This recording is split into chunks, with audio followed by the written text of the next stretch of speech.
모세가 출애굽 1세대를 이끌고 애굽을 떠났습니다. 40년이 지났어요. 출애굽 40년이 되었을 때 여선지자 미리암이 1월 달에 하나님의 부름을 받습니다. 죽었다는 얘기예요. 5월 달에 대제사장 아론이 하나님의 부름을 받습니다. 그리고 11월 1일 모세는 출애굽 2세대들을 향해서 설교를 하고 하나님의 부름을 받습니다. 그런데 신명기 34장 7절을 보면 모세가 죽을 때 나이가 120이었는데 눈이 흐리지 않고 기력이 쇠하지 않았다 그랬어요. 그러니까 아직도 더 살아갈 만한 힘과 기력이 있었다는 이야기예요. 그런데 하나님께서 불러가셨어요. 무덤이 어딘지 지금까지도 알려지지 않고 있습니다. 약속의 땅 가나안 땅이 눈앞에 보이는데 눈으로 보기만 했고 가지를 못했습니다. 여호수아야 예 하나님, 정탐꾼 둘을 뽑아서 여리고성을 정탐 보내도록 해라. 예. 그래서 날쌘 용사 둘을 뽑아서 요단강을 엄밀히 건너서 여리고성에 침투를 시켰어요. 그런데 그만 발각이 됐어요. 라합의 집에 숨었는데 라합이라는 기생이 옥상에 삼대를 널어놨는데 그 속에다가 숨겨줬어요. 그리고 저녁에 단판을 짓습니다. 이 땅을 하나님께서 너희 이스라엘에게 주신 것을 내가 안다. 너희가 이 땅을 정복할 때 나와 내 가족의 목숨을 살려달라. 그래서 정탐꾼들은 그렇게 하겠다고 하나님의 이름으로 약속을 하고 이제 창문에다가 줄을 매달아서 성 밖으로 탈출을 하게 되었습니다. 라합이라고 하는 이 여인은 멸망당할 동족 여리고성 편에 선 것이 아니라 하나님 함께하는 이스라엘 편에 서기로 결정을 했어요. 참으로 놀라운 결단입니다. 요단강을 건너게 되었습니다. 하필 우기였어요. 장마철이었습니다. 비가 얼마나 많이 내리는지 요단강이 우당탕탕 넘쳐 흘러버렸어요. 먼저 제사장들이 하나님의 언약궤를 메고 요단강 안으로 들어섭니다. 요단강에 제사장들의 발이 섰을 때 물이 끊어졌어요. 흘러가던 물은 사해로 흘러갔고 끊어진 물은 역류해서 상류 쪽 아담 사르단 지역까지 역류해서 물이 거슬러 올라갑니다. 백성들은 마른 땅을 걸어서 요단강을 건너갔습니다. 이날이 출애굽 41년 1월 10일의 일입니다. 요단강을 건너가서 진을 딱 쳤는데 그곳이 길갈입니다. 두 가지 일을 합니다. 하나님의 은혜로 요단강을 건넜다는 징표로 제사장들이 언약궤를 메고 서 있던 그 자리에 12개의 돌로 기념비를 쌓습니다. 그리고 이스라엘 백성이 진을 치고 있는 길갈에 12개의 돌 기념비를 쌓습니다. 무슨 의미입니까? 하나님의 백성 이스라엘 12지파 모두가 요단강을 건너 약속의 땅에 들어왔다는 선언이지요. 자손들에게 봐라, 우리 조상들이 하나님의 은혜로 홍해를 걸어서 건넌 것처럼 요단강도 걸어서 건너왔다고 하는 것을 전해 주었습니다. 홍해를 건넜다는 것은 다시 애굽으로 돌아가지 않겠다는 결단이었고, 요단강을 건넜다는 것은 출애굽 1세대의 40년 광야생활 불신앙과 불순종으로 돌아가지 않겠다는 결단입니다. 길갈, 히브리어로 갈날인데 굴러가다는 이야기예요. 애굽에 살면서 당했던 모든 수치를 굴려 보냈다. 길갈은 가나안 땅의 첫 번째 장막을 쳤던 장소입니다. 이제 7년에 걸쳐서 이 가나안 7부족과 싸워야 되는데 교두보가 확보가 되어졌습니다. 사사시대를 지나서 왕정시대까지 정치, 경제, 종교, 문화의 중심지가 바로 길갈입니다. 하나님께서 여호수아에게 여호수아야 이 하나님 부싯돌을 날카롭게 갈아서 칼을 만들어라. 그리고 이스라엘 자손들에게 할례를 행하라고 명령을 합니다. 조상들이 할례를 받았던 것처럼 광야에서 태어난 후손들 출애굽 2세대 3세대에게 할례를 행하라는 명령이에요. 할례란 무엇입니까? 요즘 말로는 포경수술이라고 그러죠. 어린 남자아이들이 태어나면 고추끝을 잘라내는. 왜 할례를 이스라엘은 행하게 되었을까요? 하나님께서 아브라함과 언약을 맺었어요. 언약을 맺고 하나님께서 그러셨어요. 아브라함아, 예 하나님, 너와 내 집에 있는 모든 남자, 아들과 종과 노예들까지 모두 할례를 행해라. 그래서 하나님 말씀에 순종해서 아브라함은 99세에 이스마엘은 13살에 할례를 받았습니다. 이삭도 태어난 지 8일 만에 할례를 받았고, 그리고 그 후손들은, 야곱의 후손들은 계속 애굽에 살면서 할례를 행했어요. 할례는 어떤 의미입니까? 하나님의 언약 백성이 되었다는 징표입니다. 하나님의 말씀 율법에 순종하는 삶을 살겠다는 결단의 표현입니다.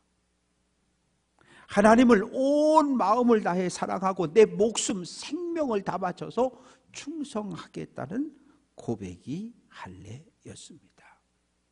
그런데 애굽을 출발한 출애굽 1세대는 광야에 다 쓰러져 죽었어요.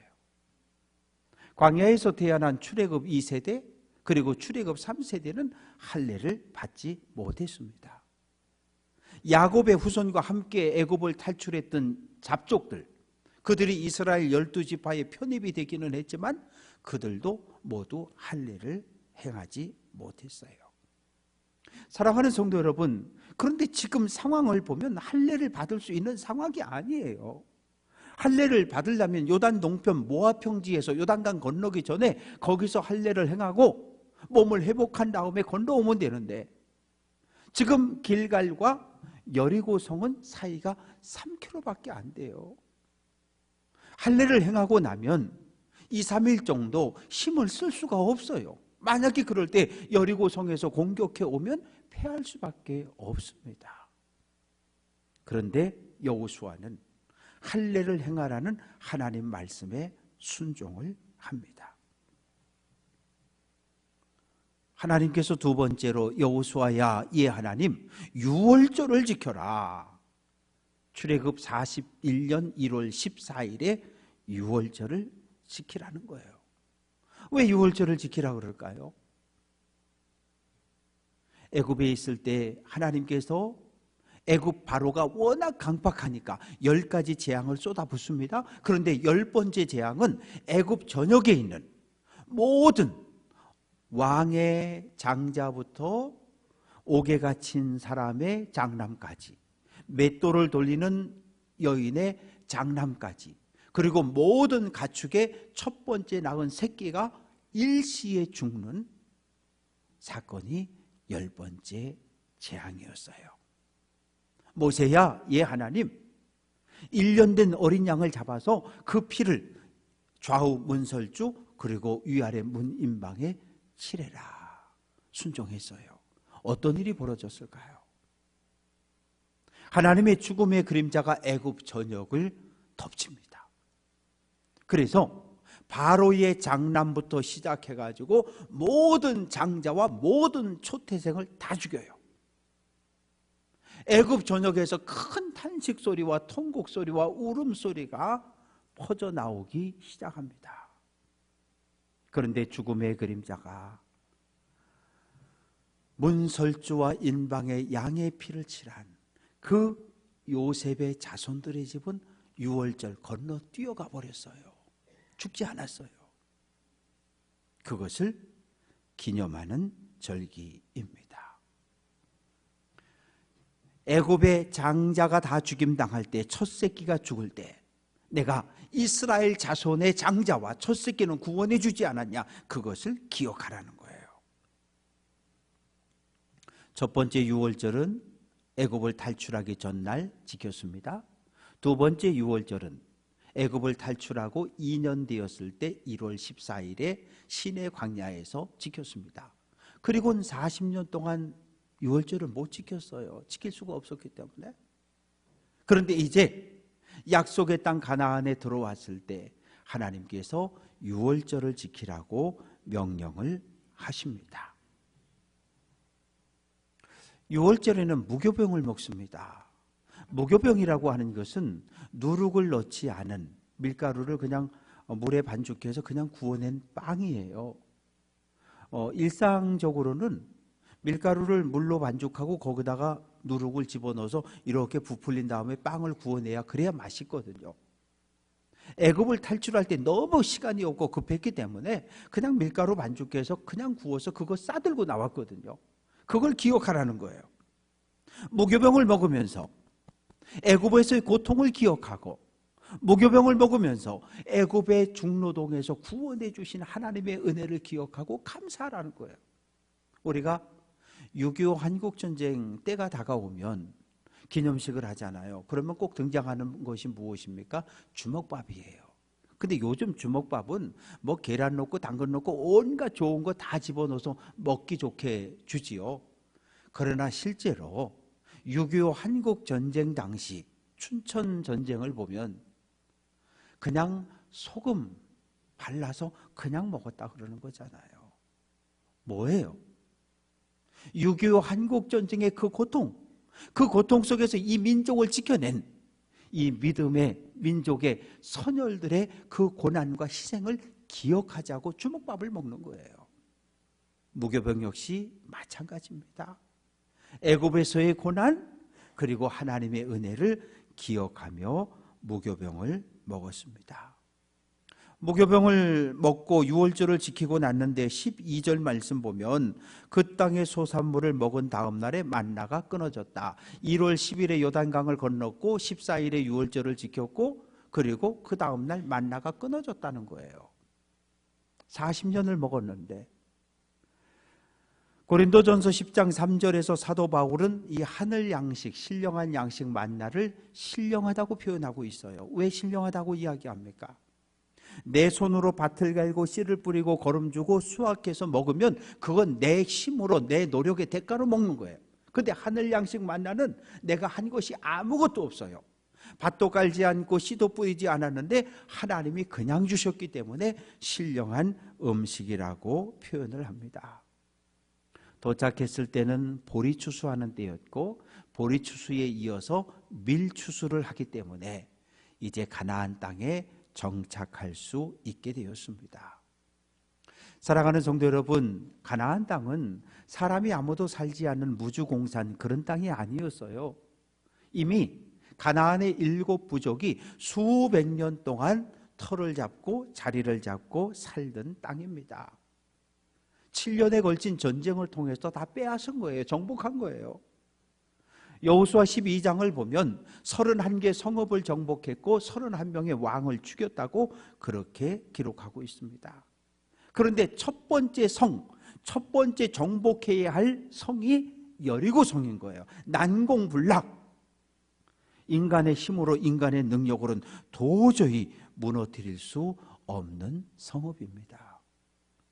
여리고 성을 고고학자들이 4번에 걸쳐서 발굴을 했습니다. 그 결과 주전 8,000년, 지금부터 10,000년 전부터 사람이 살고 있었다는 흔적을 찾아냈습니다.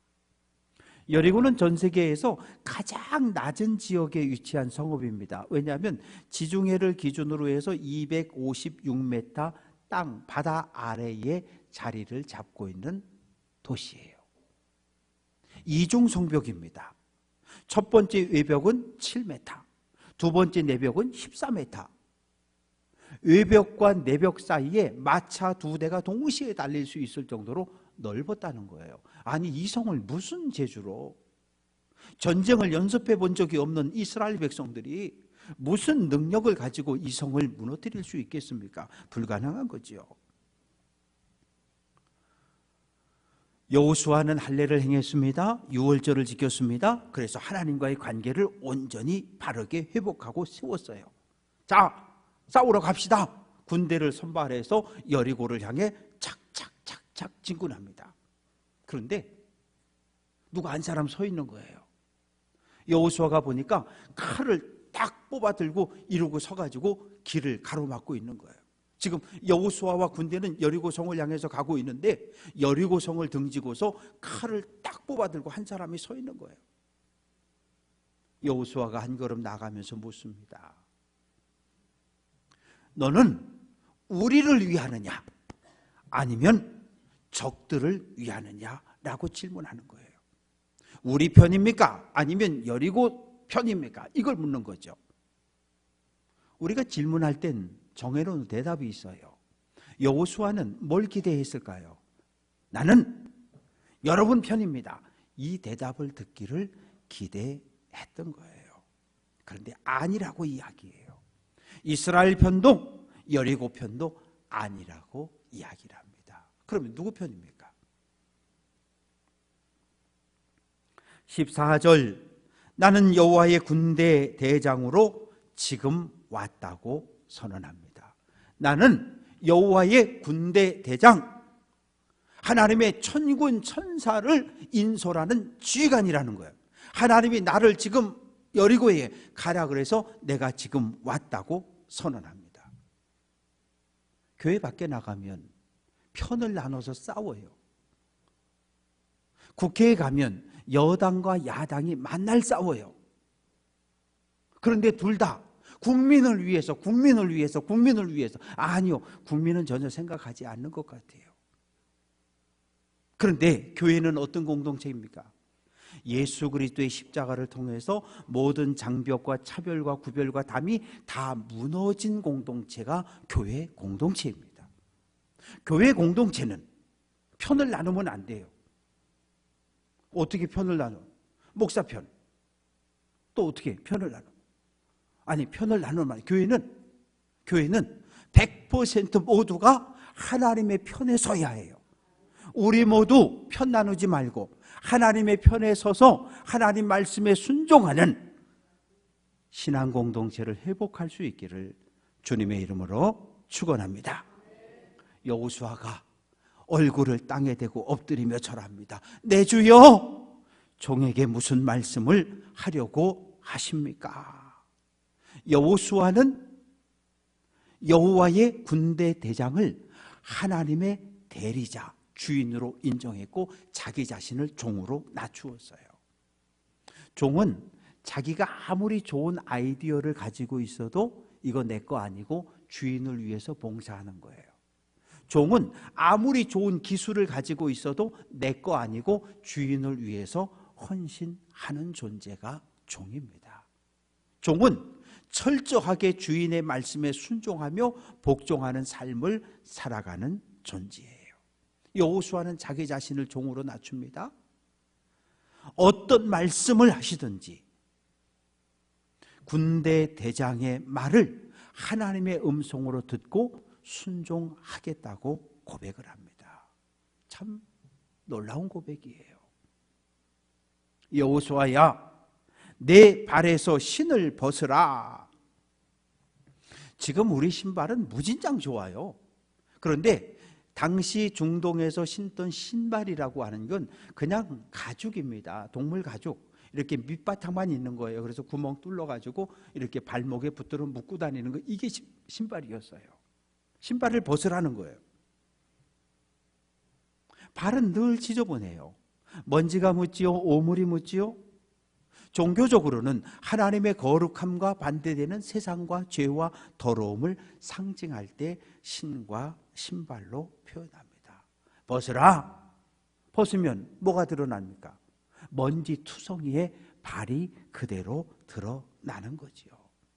종교적으로는 하나님 앞에서 나의 더러움을 벗어 던졌다는 의미입니다. 당시 종들은 신발을 안 신었어요. 여호수아가 신발을 벗었다는 것은 나는 하나님의 종입니다 라고 하는 고백입니다. 15절 내가 선 곳은 거룩한 곳이다 라고 선포합니다. 지금 여호수아가 이스라엘 백성들이 서 있는 가나안 땅은 부정한 땅이 맞습니다. 왜? 하나님을 알지 못하는, 하나님과 관계없는 삶을 살아가는, 우상을, 여러 신들을 섬기는 이방 사람들이 살고 있는 땅이기 때문에 부정한 땅이 맞습니다. 출애굽기, 레위기, 민수기, 신명기 말씀을 살펴보면 부정한 것과 접촉하면 나도 부정해지는 거예요. 부정한 사람을 만나면 나도 부정해지는 거예요. 죽은 시체를 만지면 나도 부정해지는 거예요. 그것이 율법입니다. 그런데요, 예수님이 그 법칙을 바꿔버리셨어요. 예수님이 사마리아 수가성 여인을 만났을 때 사마리아 여인은 부정한 여인이잖아요. 그런데 예수님의 정결한 생명의 능력이 그 여인에게 전달되었고 여인은 예수님을 그리스도로 고백하게 됩니다. 12해를 혈루증으로 앓던 12해 동안 피가 계속 몸에서 흐르는 이 여인은 부정한 여인이 맞습니다. 이 여인이 예수님 뒤에 와서 옷자락을 만졌잖아요. 그러면 부정한 여인의 손이 예수님을 만지는 그 순간 예수님이 부정해지는 게 율법이에요. 어떻게 됐습니까? 정결한 예수님의 능력이 부정한 12해를 혈루병으로 고통당하는 그 여인의 병의 근원을 치유했어요. 피가 멈추었고 정결함을 회복하게 되었습니다. 사랑하는 성도 여러분, 이 세상이 부정하다고 이야기하지만, 더럽고 타락했다고 이야기하지만, 거룩한 하나님, 우리 교회 공동체에 임할 때 우리 공동체는 거룩한 공동체로 변화되는 줄로 믿습니다. 하나님 거룩한 것처럼 우리가 이 땅에서 거룩한 삶을 살아서 선한 영향력을 넓혀가면 우리가 두 발 딛고 살아가는 가정, 교회 공동체, 직장, 이웃이 거룩하게 변해가는 줄로 믿습니다. 문제는 나에게 거룩함이 없는 게 문제인 거예요. 나에게 빛이 없는 게 문제인 거예요. 그래서 세상이 타락했다고 죄를 지었다고 한탄할 것이 아니라 나에게 거룩함의 능력이, 나에게 예수 그리스도의 빛이 없음을 우리는 탄식하며 한탄해야 합니다. 사랑하는 성도 여러분, 믿음의 눈을 들어 우리 앞을 가로막고 서 있는 하나님의 군대 장관을, 군대 대장을 바라볼 수 있기를 주님의 이름으로 축원합니다. 때로 우리가 잘못된 길로 걸어갈 때 하나님의 군대 장관이 우리 앞을 가로막을 수 있어요. 가면 안 된다고, 돌이키라고. 믿음의 귀가 열려 이 땅에 보내신 선지자, 주의 종들, 믿음의 사람들, 때로는 불신자를 통해서 우리에게 들려주시는 하나님의 음성을 듣고 순종하는 성도들 되시기를 주님의 이름으로 축원합니다. 우리는 일평생 믿음의 길을 걸어갑니다. 우리가 걸어가는 믿음의 길에는 여리고 성도 있고 아이 성도 있고 수많은 성들이 우리 앞을 가로막고 있어요. 내 힘으로 싸워서 이길 수 있는 성은 단 하나도 없어요. 여리고 성 하나님의 능력으로 무너졌죠. 아이성 3,000명 살아요. 아이 저 작은 거 저거 우리 힘으로 해보지, 달려들었다가 졌잖아요. 우리 앞을 가로막는 모든 문제와 고난은 내 힘과 내 능력으로 싸워 이길 수 없어요. 어떻게 해야 할까요? 예레미야 33장 3절 같이 한번 해볼게요. 너는 내게 부르짖으라. 너는 내게 부르짖으라. 하나님을 바라보라는 거예요. 하나님을 의지하라는 거예요. 하나님을 향하여 구원의 손을 펼치라는 거예요. 그러면 하나님께서 응답하겠다고, 능력 주겠다고, 구원해 주겠다고 약속하셨습니다. 사랑하는 성도 여러분, 예수 믿기 이전 우리의 신분은 무엇입니까? 죄를 짓고 죄의 백성이 되고 사단의 통치를 받는 사탄의 백성이었어요. 그런데 하나님께서 큰 은혜를 베푸셔서 우리를 사탄의 백성에서 하나님 거룩한 백성으로 신분을 바꿔주셨어요. 그럼 우리 신분은 하나님 거룩한 백성이에요. 그런데 오늘 문제는 무엇입니까? 신분은 하나님 거룩한 백성인데 하나님 거룩한 백성다운 삶을 살아내지 못하고 있는 것이 우리의 문제입니다. 하나님의 거룩하심을 닮아가는 성도들, 하나님의 말씀을 듣고 순종하며 언제나 하나님의 편에 서는 성도 되시기를 주님의 이름으로 축원합니다. 할례 받는 거 중요하죠? 할례 받는 것보다 할례 받은 하나님의 거룩한 백성으로 살아가는 게 더 중요해요. 결혼식 30분이면 끝나잖아요. 결혼식의 약속, 죽음이 갈라놓을 때까지 서로 사랑하고 의지하고 사는 것, 결혼의 약속을 지켜내는 것이 더 중요하잖아요. 하나님 나라 들어갈 때까지, 우리의 구원이 완성될 때까지 믿음의 길을 달려갈 수 있는 귀한 성도들 될 수 있기를 주님의 이름으로 축원합니다.